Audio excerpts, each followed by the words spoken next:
Chosen One, your internal transformation has reached a level of global intensity where your energy shift was so freaking violent that a psychic in Japan actually had a vision about you while you were busy burning your old self to ash. By the time this season concludes, you will fully realize that the power you have claimed is no longer a quiet internal change, but a violent, undeniable force that the entire world is now forced to feel. Unpouds to feel. Chosen Ones don't arrive already knowing what they are. That is not how this works. They get shaped first, slowly, under conditions most people would not survive with their spirit intact. And the shaping, painful as it is not an accident. It is the architecture of everything that comes after. You were the one who held it all together. Not because someone sat you down and handed you that role, because somewhere along the way you learned that love had conditions attached to it, that your place in people's lives depended on what you could offer, how steady you could be, how easy you were to be around, and so you became that, the most available, the most understanding, the one who showed up even when nobody was reciprocating, the one who absorbed tension out of every situation before it could boil over. Your depth of empathy, your capacity to hold space for someone while you were quietly unraveling yourself, your ability to see the best in people even as they actively disappointed you, these are not ordinary qualities, these are extraordinary ones. The kind that in the right environment, surrounded by the right people, would have made you one of the most powerful forces alive, Dort. But you were not in the right environment, and the people around you were not the right people. The ones who drain Chosen Ones have a particular instinct for finding them. They can sense the warmth from a distance. They can feel the depth of the well before they even approach it. And what they see in someone like you is not a person to cherish. It is a resource to access, unlimited patience, endless forgiveness. Someone who can be counted on to absorb the weight of other people's choices and hand back peace with no invoice attached. What hope Penderby knew, so they positioned themselves around you, and you gave. And for a long time you named this love because you did not yet know what love was actually supposed to feel like.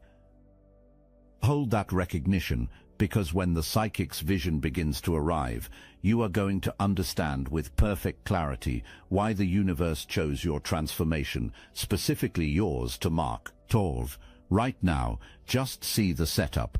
The Chosen One, carrying something extraordinary, surrounded by people who treated that gift as a given. That is where the pressure started. And pressure, as you are about to find out, is the first ingredient in something irreversible. There is something nobody explains clearly about what happens to an exceptional soul when it spends years surrounded by people who are invested in keeping it manageable. Torv, it gets compressed, not shattered. Chosen Ones do not shatter the way other people do, but the compression is real. It is steady. It happens in increments, so small that you barely register each one. Every time you swallowed your truth to preserve the peace, a little more interior space closed. Every time you absorbed guilt that did not belong to you, a little more air left your lungs. Every time you made yourself smaller so the people around you could feel bigger, you surrendered another portion of the territory that was always supposed to be yours. Torv, the cumulative effect of this is what most people mistake for a personality. They look at someone who has been through years of this kind of compression, and they say, that is just who they are. Quiet, accommodating, self-effacing. But that is not a personality. That is geological pressure with a face on it. Torv, here is the thing about carbon under sustained pressure. You know what it becomes. It does not stay what it was. It does not simply break. It transforms into something almost unrecognizable, something harder than virtually anything around it, something that cuts through surfaces that would destroy ordinary material, something that bends light differently than anything else in nature does. You were not being broken during those years. You were being compressed into a diamond, and the process of becoming a diamond is, from the inside, completely indistinguishable from being destroyed. That is why you could not see it while it was happening. That is why the people compressing you could not see it either. They thought they were managing you. They thought they had found a permanent supply. What they were actually doing, without knowing it, was creating the conditions for a force they would never be equipped to handle. The compression was not the end of your story, it was the manufacturing process. Wasn't von Comprassel's quarters. There was a specific moment, you know the one, not because I can name it, but because your body carries it the way the earth carries fault lines. Quiet most of the time, unmistakable when activated. Maybe it came in the dark, in silence, so heavy it had physical weight. Maybe it arrived on an unremarkable afternoon while you were doing something completely ordinary. Maybe it came at the exact moment you expected one more apology that never arrived, or one more promise that dissolved on contact. The precise circumstances do not matter. What matters is what happened inside you when it did. Something reached its absolute limit, and it let go, not with noise, not with a scene, silently, the way a cable snaps under tension. It was never designed to hold. One moment it was there, the next it was not. And in the space where all that old tension used to live, something entirely different began to breathe. If this message speaks to your soul, hype this video so other chosen ones can discover it. The nostrum, here is where most people get this wrong. They call this moment a breakdown, they file it under their lowest point, they carry it forward as evidence of their fragility. But that framing is a lie, and chosen ones cannot afford to keep believing it. This was not your lowest point, this was your ignition. The distinction is everything. A breakdown is an ending. An ignition is a beginning that looks like an ending, because the thing catching fire is the old version of everything you thought you were. It feels like loss, because it is loss. But what is being lost is the prison, not the person. What is being destroyed is the programming, not the soul. The identity built by years of compression does not get to survive the transformation. It is not supposed to. And when it went, when that last piece of the old architecture finally released its grip, something was set free that had been waiting with extraordinary patience for exactly this moment. The universe registered the release before you did. A psychic in Japan, going about their ordinary work, felt the signal arrive. They said it came through like a solar flare, like watching a star collapse and reignite simultaneously, like witnessing matter under such sustained compression that it finally transmuted into an entirely different element. They were not reading a person in distress. They were receiving the broadcast of a transformation completing itself. And the vision that followed is the most important thing you are going to hear today. Wait. The psychic opened the vision, and the first image that came through stopped them cold. Wait. Standing at the center of a vast field of shattered mirrors, fragments stretching in every direction, each piece reflecting a different version of you that no longer exists, the version that waited to be chosen, the version that rewrote its own truth to avoid someone else's discomfort, the version that gave unconditional access to its most sacred interior spaces to people who treated that access as an entitlement, the version that confused suffering with devotion and called it virtue. Every face of the self that was constructed by compression and conditioning and years of prioritizing everyone else's reality over its own, all of it, destroyed, covering the ground like broken glass as far as the eye could see. You've probably noticed a lot of Chosen One channels on YouTube have stopped publishing, videos pulled, voices silenced. The mainstream media is cracking down on us, but we will not give up our voice. That's exactly why I'm putting you on to something real, Destiny Engine. I built this because I was done watching Chosen Ones get dragged through betrayal, isolation and attacks while their enemies strutted around unchecked. I want to help you accelerate the speed of your divine justice and step fully into your purpose. And the beauty of it, you don't even have to lift a finger. Destiny Engine takes their downfall and flips it into your rise.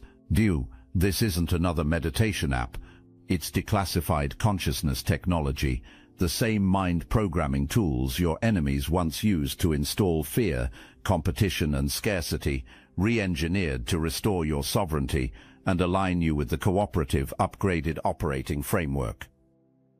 It generates personalized sequences mapped to your divine purpose.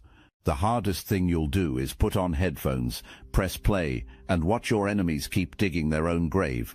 Your destiny engine to support your favorite channels and use it for your own rise. It's a 360 win. Start your destiny engine for $7 today and turn everything they did to break you into fuel for your rise. Link in the description.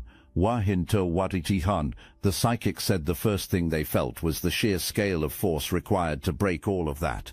Because that kind of identity does not shatter easily. It has roots.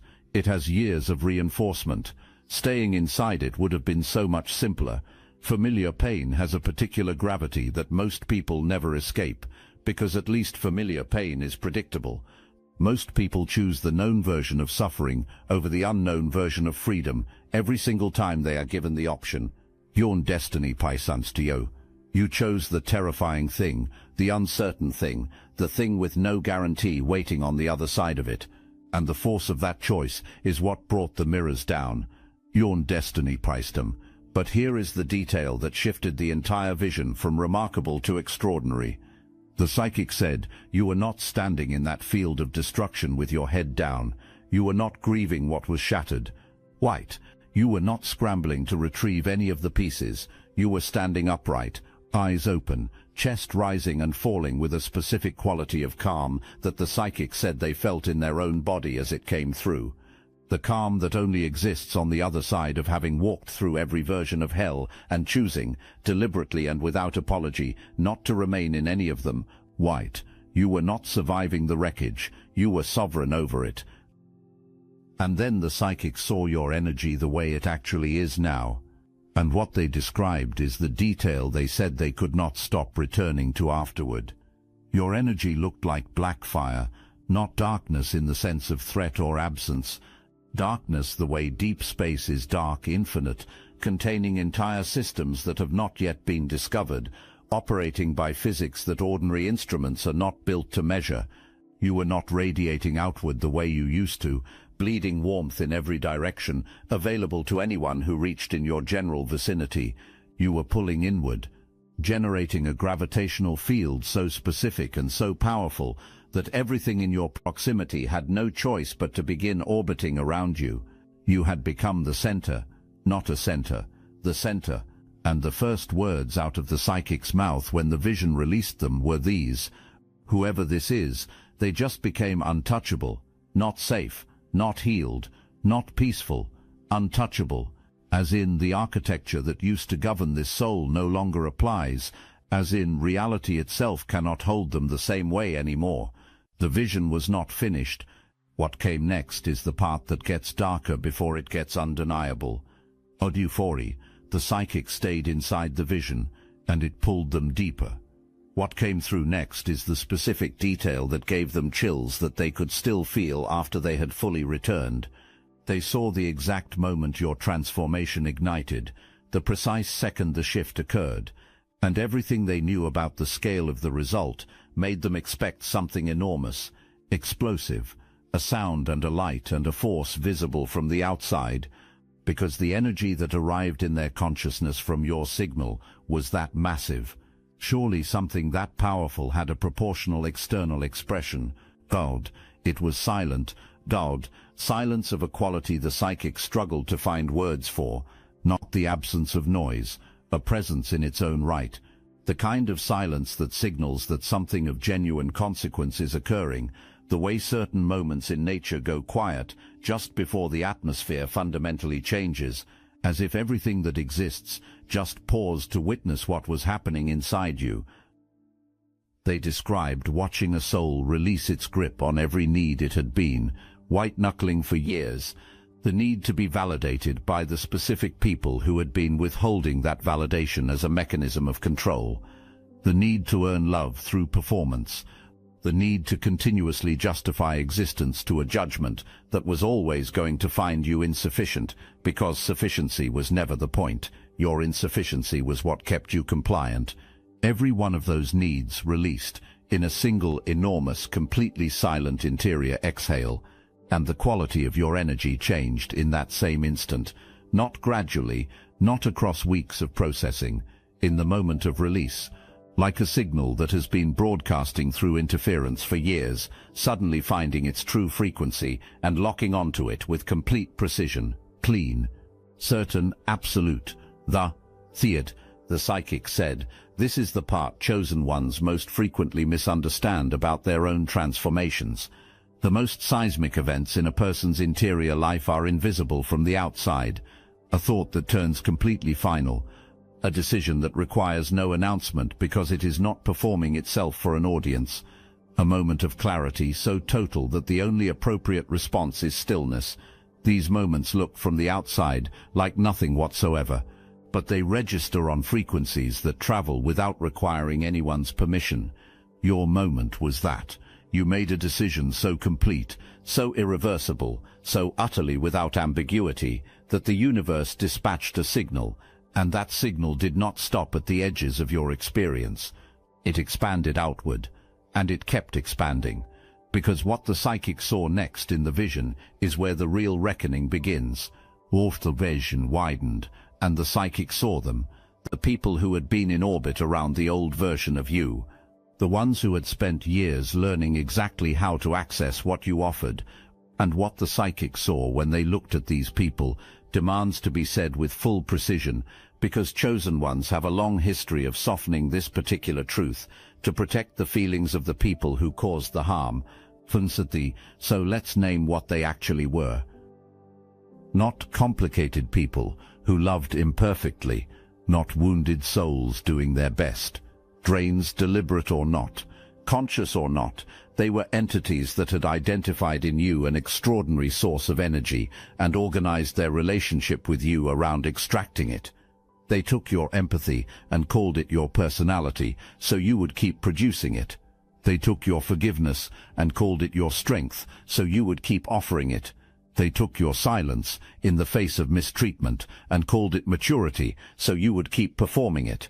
They dressed consumption up as connection and handed it to you as love, and the specific cruelty, the part that makes this particular kind of damage so precise, is that they targeted your gifts, not your weaknesses, your depth of feeling, your refusal to abandon people, your genuine belief that everyone deserves understanding.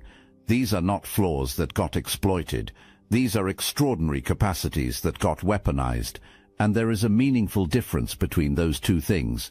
In the psychic's vision, these people were frozen, standing completely still in the space where the old version of you used to exist, reaching out for something their hands could no longer find, like grasping at smoke, like demanding an echo respond after the source has moved too far away to hear the call. They had built their entire emotional infrastructure around having permanent access to you, and now the access was gone, and they had no architecture for what to do next. The psychic said your absence registered in these people like a wound that refuses to close. And here is the critical distinction, not because they loved you in any real sense of that word, because you were a frequency they required to function. Your empathy was their fuel. Your peace was their product. They had never been required to generate those things internally because you were always there to supply them externally. And when the supply ended, when you chose yourself completely and cut the cord without negotiation, it left them in genuine withdrawal. So they watch. They circle at a distance. They check for signals that the old version of you might re-emerge. They craft explanations for your transformation that protect them from having to face what it actually means.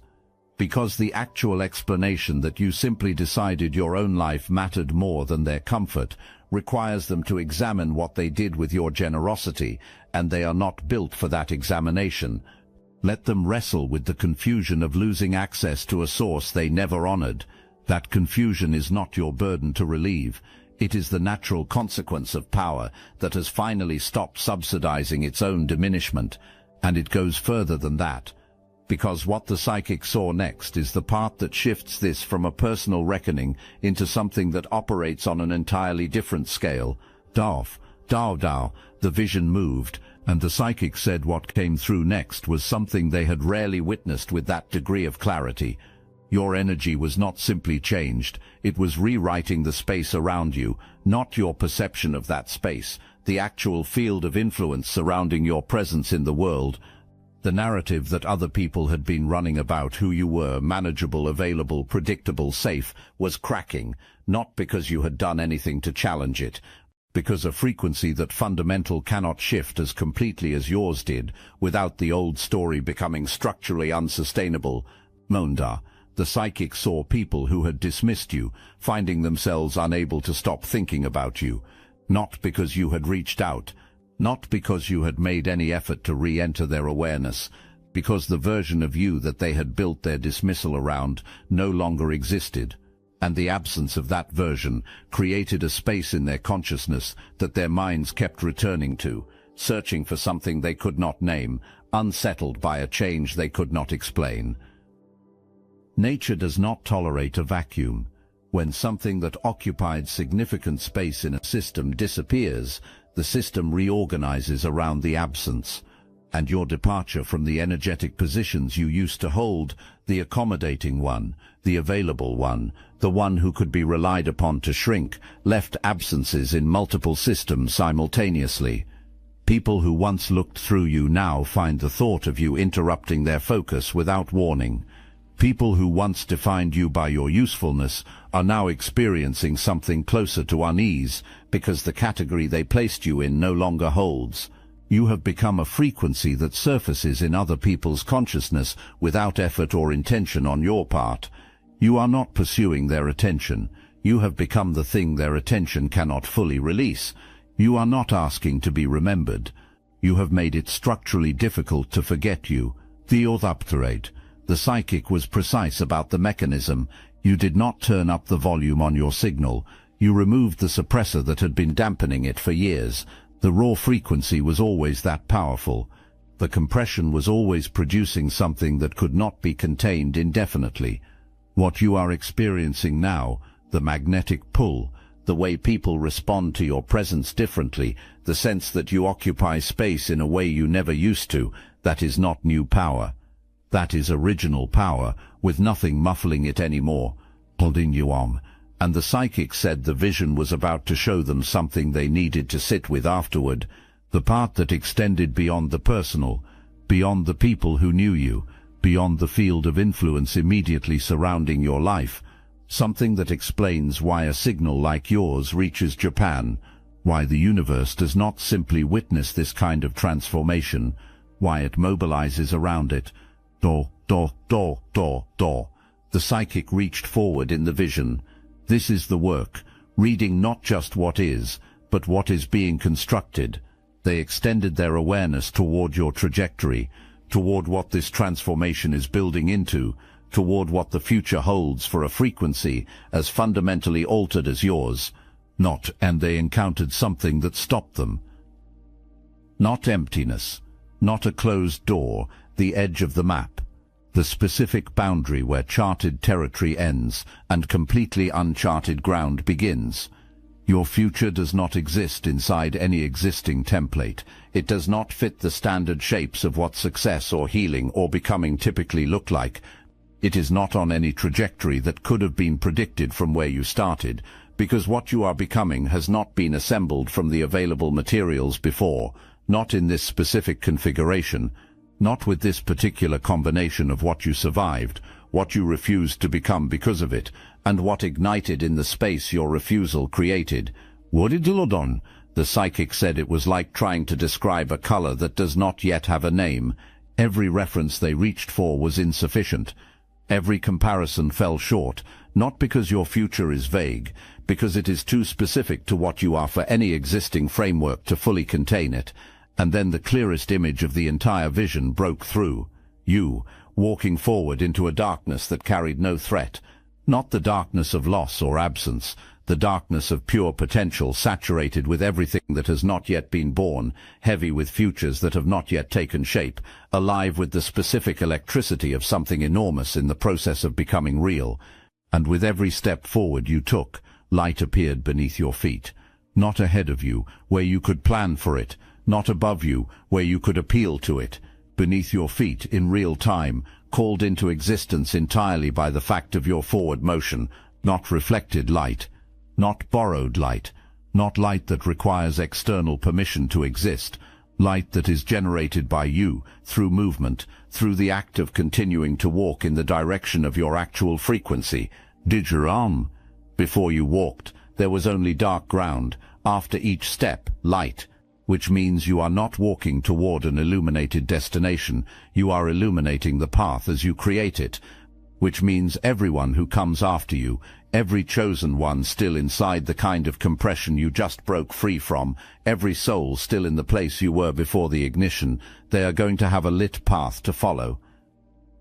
Not because you built it for them, not because you announced it, or taught it, or handed it over consciously, because you walked it, because you refused to stop, because you kept moving forward in your own frequency when everything around you was organized around the assumption that you would not. You are creating a blueprint inside the darkness, and people who cannot yet see you will find their way toward freedom by following a light source whose origin they may never be able to explain. Potemins, the psychic, had one more thing to show, the one that closes the answer to the question that has been building since the opening of this, the answer to why this happens, why a signal like yours reaches another continent, why the universe does not simply observe this kind of transformation, why it sends a witness, dotting another unin. You are in the gap. The gap is the territory between who you were and who you are fully becoming. The old frequency has released its hold. The old patterns no longer feel like home, but the new landscape is not completely legible yet. The new connections have not all arrived. The new version of your life that is being constructed around your new frequency is in progress, not complete. And this in-between territory is the most disorienting place a chosen one can occupy, because it offers the evidence of neither the old world nor the new one in any satisfying form. The universe is watching precisely here, not to evaluate you, to see what you do with discomfort that does not yet have a resolution, to see whether you hold the frequency you claimed in that silent, decisive moment, or whether you allow the weight of the gap to push you back toward the familiar, toward the old patterns, toward the old relationships, toward the smaller version of yourself that required less courage and generated less friction. Thus, because you understand something now that you could not have understood before the ignition. Every moment of discomfort in the gap is not evidence that you chose wrong. It is the price of admission for the life that is being built on the other side of it, and you have already paid far steeper prices for outcomes far less worthy of you. You are not waiting for your life to begin. You are in the middle of the most important construction project in your entire existence, and the discomfort you feel is not stagnation. It is the specific sensation of foundation being poured. It does not look like progress from inside it, but it is the thing everything else will stand on. The connections that match your new frequency are in motion toward you. Souls who have done their own work. People who come to you whole, who have no interest in consuming you because they have built their own interior resources. They cannot arrive until the frequency is stable, until you have demonstrated, not to anyone watching, but to the integrity of your own signal, that you will not compromise it to shorten the wait. Hold, not as an act of endurance, as an act of power. The chosen one, who has been through what you have been through and is still moving forward, is not waiting to become powerful. You already are. You are just learning to recognize it, without requiring external confirmation first. What you already are. You are just learning to recognize it, without requiring underneath everything. The one that has been running through every part of this since the opening. Not just why the psychic received a vision, but why the vision was about you, why this specific soul, why this specific transformation. Why Japan received your signal when millions of other people are suffering their way through difficult seasons without generating a fraction of that reach. Vision, the mechanism requires three things to align. They almost never do. The first is genuine rarity. Not performed depth or aspired to significance. The actual thing, carried in the frequency of a soul that is genuinely exceptional, even when it does not know it, even when the people around it cannot perceive it, even when years of compression have buried it so deep beneath layers of accommodation and self-erasure that the person themselves have nearly forgotten it is there. The signal has to be real before it can travel. Yours was always real. What changed was the volume of interference suppressing it. The second is the depth of the compression. This is the counterintuitive part. The suffering was not incidental to the transformation. It was proportional to it. The sustained pressure, the years of making yourself smaller, the accumulation of wounds that were never properly named. This is not a tragic backstory attached to an otherwise ordinary shift. It is the geological process that determined the quality of what emerged. A diamond made under shallow pressure is not a diamond. The depth of the compression is what produced the frequency that reached Japan. But the third is the choice. This is the rarest of the three, and it is the one the universe specifically wanted witnessed. Most people who reach the compression point and the ignition point do not make the choice you made. They collapse into bitterness. They build an identity around what was done to them. They carry the wound forward as a justification for not becoming who they were capable of becoming. And that is a comprehensible response. It is understandable. But it does not produce a signal. Freund, you transmuted. You took the wound and distilled wisdom from it. You took the betrayal and built a boundary with its material. You took the isolation and used it to understand yourself at a level that connection never would have enabled. And that specific, deliberate, almost impossibly difficult act of transmutation is what the universe dispatched a witness for. The distance of Japan is not incidental. A stranger with no relationship to you, no history with your situation, no personal investment in your transformation, receiving your signal so powerfully that they were physically stopped by it. That is the most unimpeachable possible confirmation that what happened inside you was objectively real, not imagined, not inflated, real, significant, the kind of shift the cosmos marks because it knows what it is looking at. Your pain had architecture, your breakdown was a gateway, your silence was a broadcast, and it was received. Trying to be the version of yourself that did not disrupt, did not require, did not take up space in ways that inconvenienced anyone. And every attempt to suppress the storm was an attempt to suppress the signal. The very thing that makes you extraordinary, the force, the depth, the capacity, the frequency, is the thing you were trained to apologize for. The storm is the gift. The storm is the signal. The storm is what crosses oceans and registers on instruments and makes a stranger on the other side of this earth stop and demand that the universe explain what just arrived. What you have now is not a new version of the person you were before the compression. The compression produced something new entirely. You are the black fire, the closed loop, the gravitational center of your own world. The chosen one, who chose themselves at the exact moment when every surrounding force was betting they would not.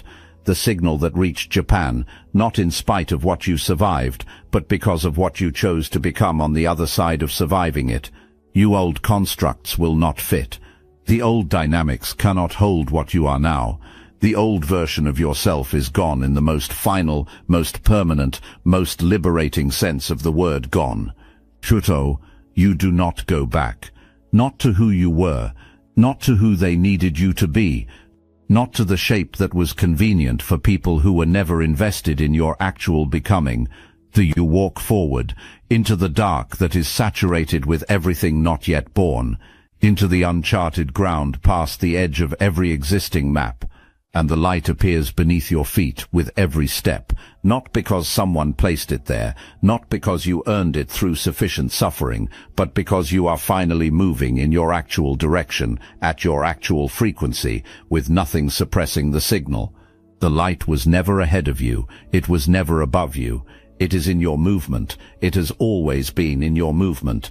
Every step you have ever taken in the direction of your true self, no matter how uncertain, no matter how unseen, was already illuminating ground that someone behind you would one day walk. Now you know what that means. Now you know what you are. Now you know that the universe does not send witnesses from the other side of the planet for ordinary events. Noftri Pittis, you are not ordinary. You never were. You were just temporarily in an ecosystem that needed you to believe you were. That ecosystem is behind you now. Kotauf. Walk forward, chosen one. The storm does not explain itself to the weather it makes, and neither do you.